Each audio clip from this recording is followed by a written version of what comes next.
مجھے یہ بتاتے ہوئے بہت خوشی ہے کہ فیٹف نے یونانیمسلی پاکستان کے تمام پوائنٹس پہ، تمام ایکشن پلانز کے پوائنٹس پہ پاکستان کو کلیئر کر دیا ہے اور کہا ہے کہ پاکستان کی performance is up to mark. اس کے ساتھ ہمارا گرے لسٹ سے نکلنے کا پروسیس فیٹف پروسیجر کے مطابق شروع ہوتا ہے اور اس پروسیجر کے مطابق ایک ٹیکنیکل ایویلویشن کی ٹیم پاکستان بھیجی جائے گی۔ ہماری پوری کوشش ہے کہ یہ ٹیکنیکل ایویلویشن کی ٹیم اکتوبر 2022 کے پلینری سائیکل سے پہلے اپنا کام اختتام کرے، اور ہم نے ان کو انشور کیا ہے کہ we will ensure their comfort, ease, اور اس کے ساتھ انشاءاللہ اکتوبر 2022 میں یہ ہمارا فیٹف کی گرے لسٹ سے نکلنے کا پروسیس اختتام پہ پہنچے گا۔ السلام علیکم، میں ہوں منیزہ جہانگیر اور آپ دیکھ رہے ہیں پروگرام سپاٹ لائٹ۔ ناظرین، پاکستان کے لیے بڑی اور اہم خبر یہ ہے کہ پاکستانی حکام کے مطابق پاکستان جلد فائنینشیل ایکشن ٹاسک فورس کی گرے لسٹ سے نکل سکتا ہے، جس کا گہرا اثر پاکستان کی معیشت پر پڑ سکتا ہے کیونکہ پاکستان کی مارکیٹ سرمایہ کاری کے لیے پھر کھل جائے گی۔ 17 جون کو فیٹف نے اپنے اعلامیے میں کہا کہ پاکستان نے منی لانڈرنگ اور دہشت گردی کی مالی معاونت روکنے کے لیے اصلاحات کا عمل مکمل کیا ہے۔ پاکستان نے 34 آئٹمز پر مشتمل 2 ایکشن پلانز تقریباً پورے کر لیے ہیں، اور اعلامیہ میں مزید کہا گیا کہ پاکستان نے تمام شرائط جو ہے اس پہ وہ پورا اتر گیا ہے، اور ٹیم جلد پاکستان کا دورہ کر کے شرائط پر عمل درآمد کا جائزہ لے گی اور دیکھے گی کہ جو ٹیرر فائنانسنگ اور دہشت گردی کے خلاف جو اقدامات کیے گئے ہیں ان پر عمل درآمد ہو رہا ہے یا نہیں ہو رہا۔ اس کے بعد ہی پاکستان کو گرے لسٹ سے نکالنے کا فیصلہ کیا جائے گا۔ فیٹف کی گرے لسٹ میں ڈالنے اور نکالنے کا معاملہ جو ہے 2-4 دن کا نہیں، بلکہ ناظرین یہ معاملہ فروری 2008 میں شروع ہوا جب پاکستان کو گرے لسٹ میں ڈال دیا گیا۔ جون 2010 میں پاکستان کو گرے لسٹ سے نکال دیا گیا۔ فروری 2012 میں گرے لسٹ کی زد میں پھر پاکستان آ گیا، اور فروری 2015 میں پاکستان گرے لسٹ سے نکل گیا۔ جون 2018 میں پاکستان کو پھر دوبارہ گرے لسٹ میں ڈال دیا گیا۔ اس کے بعد پاکستان کی طرف سے کچھ سنجیدگی کا اظہار کیا گیا اور پارلیمنٹ میں قانون سازی بھی کی گئی، لیکن ابھی تک پاکستان گرے لسٹ سے نہیں نکل پایا۔ پاکستان کب تک فائنینشیل ایکشن ٹاسک فورس کی گرے لسٹ میں رہے گا اور پاکستان کو مزید کیا اقدامات کرنے ہوں گے، اور اگر یہ اقدامات پاکستان نے نہ کیے تو معیشت میں مزید بگاڑ آ سکتا ہے۔ اس لیے ہم نے دعوت دی ہے ایکسپرٹس کو، چونکہ پولیٹیشنز تو اس کا کریڈٹ بھی لے رہے ہیں، ایک دوسرے کو بلیم بھی کر رہے ہیں، حالانکہ ہنا ربانی کھر صاحبہ نے یہ کہا کہ ہم سب کو اس کا جو ہے کریڈٹ دیتے ہیں۔ بہرحال ہم نے ایکسپرٹس کو آج دعوت دی ہے۔ ہمارے ساتھ ہیں سمیرہ اعظم جو فیڈرل انویسٹیگیشن ایجنسی میں ایڈیشنل ڈائریکٹر ہیں، بہت بہت شکریہ آپ نے ہمیں جوائن کیا، اور ادھر اسٹوڈیوز میں ہمارے ساتھ موجود ہیں احسان غنی صاحب جو inspector general police, D G intelligence bureau اور نیکٹا کے نیشنل کوآرڈینیٹر جو ہیں وہ رہ چکے ہیں۔ آپ دونوں کا بہت شکریہ۔ سب سے پہلے Sameera, I think if I am pronouncing your name correctly, آپ کی جانب آؤں گی۔ اس وقت پاکستان کو فی الفور کیا کرنا ہے؟ کیا ہم گرے لسٹ سے تبھی نکلیں گے جب یہ وفد آئے گا، دیکھے گا کہ ہم نے عمل درآمد کیا ہے منی لانڈرنگ کے اوپر کہ نہیں، یا کچھ اور بھی اقدامات اٹھانے ہیں؟ Thank you Muniba. Actually Pakistan صرف ایک قدم پیچھے ہے اب گرے لسٹ سے نکلنے کے لیے، جیسے کہ ابھی آپ نے تھوڑی دیر پہلے وضاحت بھی کی۔ ایکچولی 2018 میں جب پاکستان کو گرے لسٹ میں ڈالا گیا تو ہمیں فوراً سے ایک ٹیررسٹ فائنینسنگ کے اوپر ایکشن پلان ملا جس کے کوئی 27 پوائنٹس تھے۔ ابھی ہم سٹرگل کر ہی رہے تھے اس ایکشن پلان کو اوور کم کرنے کی، اس سے نکلنے کی، کہ 2021 میں فیٹف کی طرف سے ہمیں دوسرا ایکشن پلان مل گیا جو کہ ڈائریکٹلی ریلیٹڈ تھا منی لانڈرنگ سے۔ اس کے 7 پوائنٹس تھے، سو یہ 27 اور 7 مل کر 34 پوائنٹس بنے۔ اور ایکچولی یہ جو ایکشن پلان ہے یہ بیسک کرائیٹیریا تھا جس کو ہمیں فلفل کرنا تھا in order to come out of the grey list. کچھ موٹے موٹے آپ ہمیں پوائنٹس بتا سکتے ہیں منی لانڈرنگ سے جو ہے، تاکہ لوگوں کو بھی سمجھ میں آئے ایگزیکٹلی کیا تھا جس کو پاکستان نے جو ہے اس کے پہ اتنا لمبا عرصہ ہو گیا اور they drag their feet on it. جی بالکل، میں تھوڑا سا ایکسپلین کرنے کی کوشش کرتی ہوں۔ ایکچولی فیٹف کا خیال یہ تھا جب انہوں نے ہمیں ایویلیویٹ کیا 2018 میں، تو ان کا خیال یہ تھا کہ جو ہمارا ٹیررسٹ فائنینسنگ کا سسٹم ہے اس کو کمبیٹ کرنے کے لیے یا منی لانڈرنگ کو کمبیٹ کرنے کے لیے جو ہمارا سسٹم ہے وہ ویک ہے. سو انہیں لیکس کنٹرولز کی بیسس پر اسی کو ایکسکیوز بنا کر ہمیں گرے لسٹ میں ڈالا گیا تھا. تو جو دونوں ایکشن پلانز تھے ان کے جو بیسک پوائنٹس تھے وہ اسی بات سے ریلیٹڈ تھے کہ جو ہم ٹیررسٹ فائنینسنگ ہے اس کے لیے پریونٹیو اور انفورسمنٹ ایکشن امپروو کریں. سملرلی منی لانڈرنگ کے لیے بھی ہمارے لیے جو بیسک اور بڑا پوائنٹ تھا وہ یہی تھا کہ ہم منی لانڈرنگ انویسٹیگیشنز اور ان کی پروسیکیوشنز کے اوپر فوکس کریں. اور جو ہمارا ایک اوور آل AML-CFT سسٹم ہے پاکستان کا to combat both these things terrorist financing and money laundering has to be effective.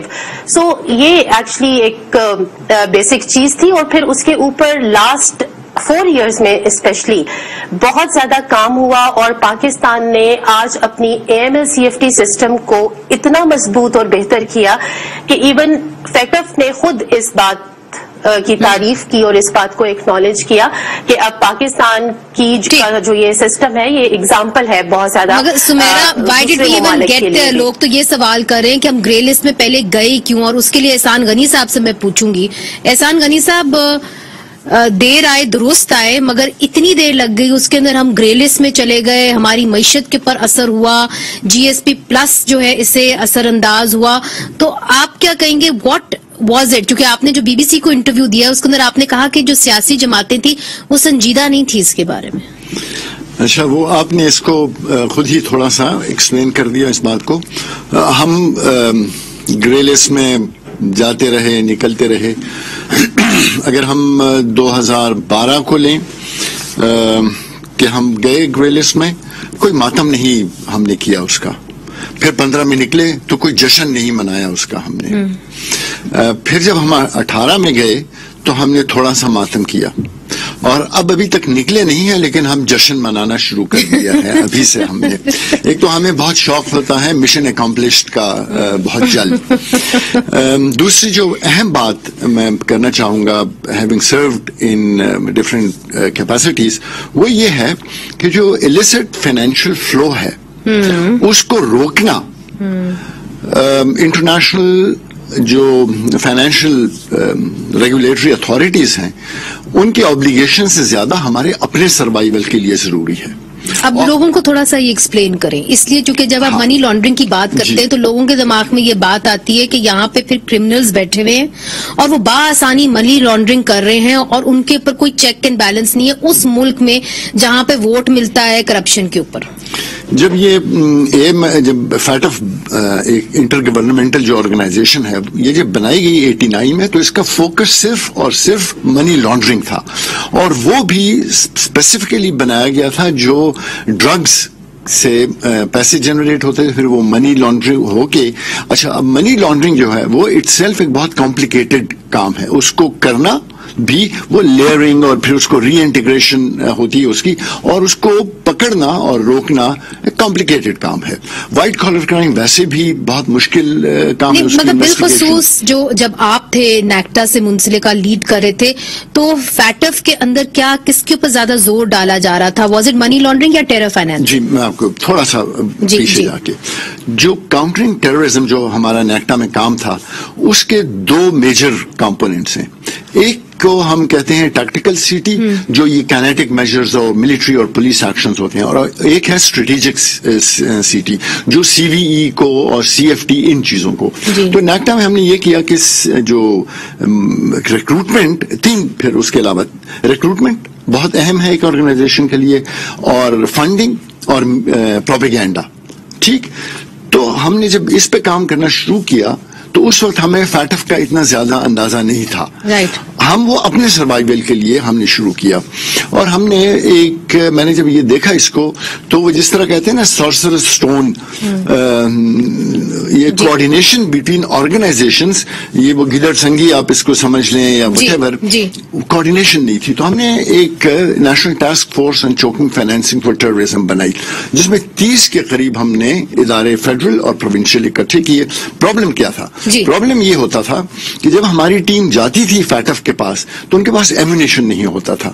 Federal ادارے جب کوئی چیز پروونسز سے مانگتے تھے تو بڑا لیوک وارم سا ریسپانس کو ملتا تھا. تو ہم نے اکٹھا کیا سب کو, سینٹرلائز کیا, اور ہم نے ان سے کہا پروونسز کو کہ یہ فیٹف کی بلا کو روکنا کتنا ضروری ہے. ٹھیک ہے, وہ میں آپ کی بات سمجھ گئی, مگر ایک چیز جو اقوام متحدہ نے آپ کو کہا اور ڈائریکٹلی کہا وہ یہ تھا کہ یو این ڈیزگنیٹڈ جو ہیں کچھ لوگ ہیں, انڈیویجولز ہیں, اور کچھ ایسے ہیں ادارے ہیں, انہوں نے آپ کو بتایا کہ جی آپ نے ان کے اوپر ایکشن لینا ہے. ابھی حال ہی میں حافظ سعید صاحب کو کنوکشن ہوئی ہے, آپ کو لگتا ہے کہ اس سے بھی فرق پڑا ہوگا؟ بالکل. دیکھیں نا, پہلے تو ہم جو ہم انڈرسٹینڈنگ کی میں نے بات کی ایک اور اس میں, وہ یہ تھی کہ ہماری جو پولیٹیکل کلاس تھی اور زیادہ تر جو ایون ایگزیکٹو کے جو لوگ تھے ان کو اندازہ نہیں تھا کہ یہ فیٹف کتنی خطرناک چیز ہے.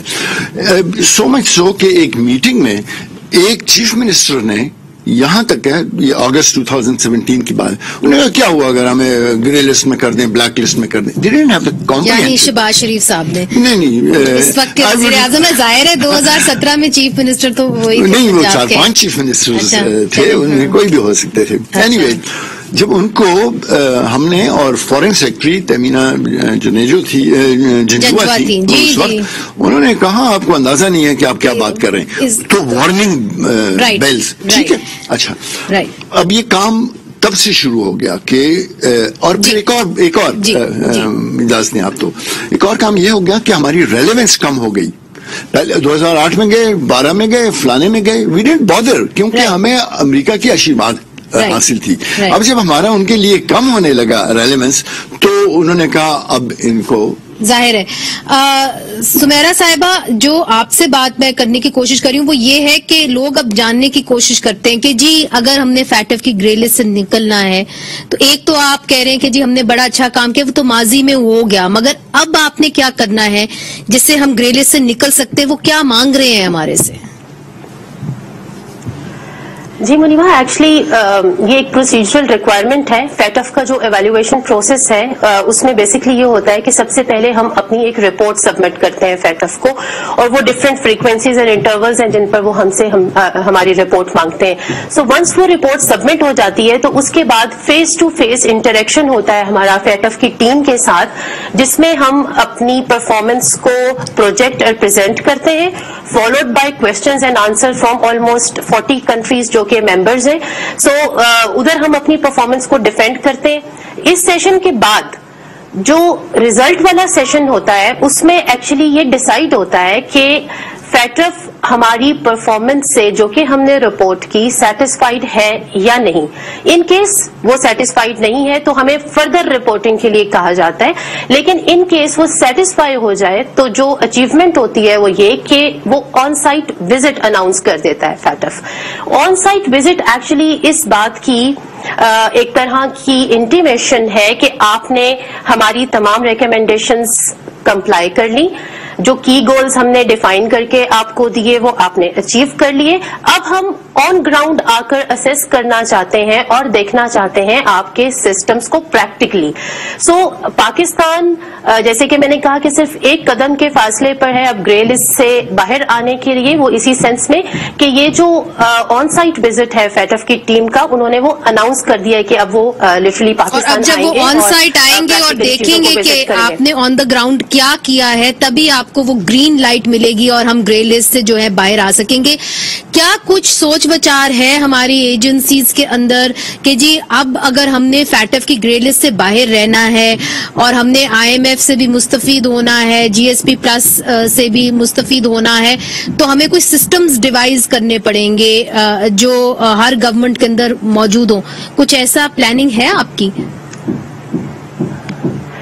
منیبا, آپ کے پروگرام کے توسط سے میں ایک اپنا ایکسپیرینس اور اپنی اوپینین ضرور شیئر کرنا چاہوں گی. لاسٹ 2 ایئرز سے میں FATF کے اس پروسیس سے وابستہ ہوں, اور یہ جو فیٹف کے ساتھ ہمارے سیشنز ہوئے میں ڈائریکٹلی ان کا پارٹ رہی. سب سے خوبصورت چیز جو میں نے اس پروسیس کی دیکھی وہ یونٹی تھی. ہمارے سویلین ڈپارٹمنٹس اور ملٹری دونوں نے مل کر جس طرح ایز اے ٹیم کام کیا اس چیلنج سے نبرد آزما ہونے کے لیے, میرا خیال ہے ایون پاکستان کی ہسٹری میں بھی شاید اس کی مثال کم ہی ملتی ہو. اس وقت میں بہت فخر سے اور خوشی سے یہ بات بتانا ضروری سمجھتی ہوں کہ پاکستان میں اس وقت جو اب منی لانڈرنگ کے خلاف ایک ریجیم بنی ہے اور جو ہمارا سسٹم بنا ہے وہ بہت مؤثر اور مضبوط ہے. اسی لیے فیٹف نے خود اس کی تعریف کی اور انہوں نے ایڈمٹ کیا کہ وہ اس بات سے امپریسڈ ہے. سو ہمارا لیگل سسٹم دیکھ لیں, ایڈمنسٹریٹو سسٹم دیکھ لیں, ہماری پروسیجرز کی اگر آپ بات کریں, ہماری inter agency cooperation, even international cooperation کے میکینزم سب بہت ویل ڈیفائنڈ ہیں اور ان کے بڑے افیکٹو ریزلٹس آ رہے ہیں جو کہ ایکچولی ہم نے فیٹف کو ڈیمونسٹریٹ کیا. میں امید کرتی ہوں کہ یہ رہیں گے بجائے کہ ہم پھر سے جو ہے گرے لسٹ کی طرف چلے جائیں.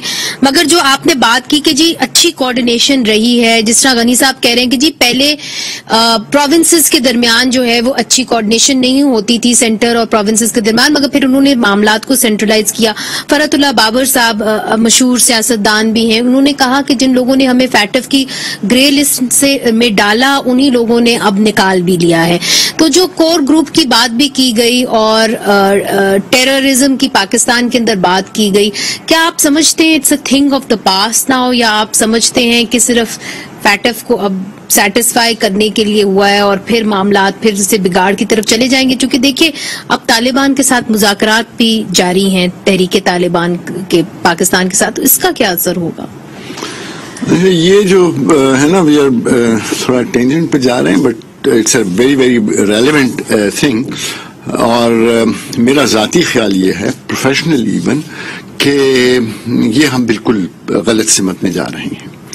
Not that I am against dialogue یا بات کرنے کی, لیکن اگر آپ شکئی سے لے کے کابل تک سفر دیکھیں تو it has never given us any advantage. In fact, the time has always been used to strengthen themselves. یہ اگر ہونا ہے تو صرف اور صرف پارلیمنٹ کہ جس طرح سے اب پولیٹیکل سرکلز کہہ رہے ہیں کہ یہ پروسیس پارلیمنٹ کے ذریعے ہو, اونرشپ پارلیمنٹ کی ہو, تبھی اس کی بائنگ ان بنے گی پاکستان میں بھی اور انٹرنیشنل آرگنائزیشن کے ساتھ. ون مور تھنگ, سوری, یہ کوئی نئی چیز نہیں ہے. ساؤتھ امریکہ میں آپ دیکھیں انہوں نے کیا ہے, بٹ تھرو پارلیمنٹ کیا ہے. IRA کے ساتھ انہوں نے کیا ہے, تھرو دا پارلیمنٹ کیا ہے. ون اینٹی اگر یہ کرے گی, it will have no value, buy-in نہیں ہوگی, اور اس کو ہمیشہ شک کی نظر سے دیکھا جائے گا. کیونکہ اگر ہم ٹیرر فائنانسنگ کی بات بھی کر رہے ہیں,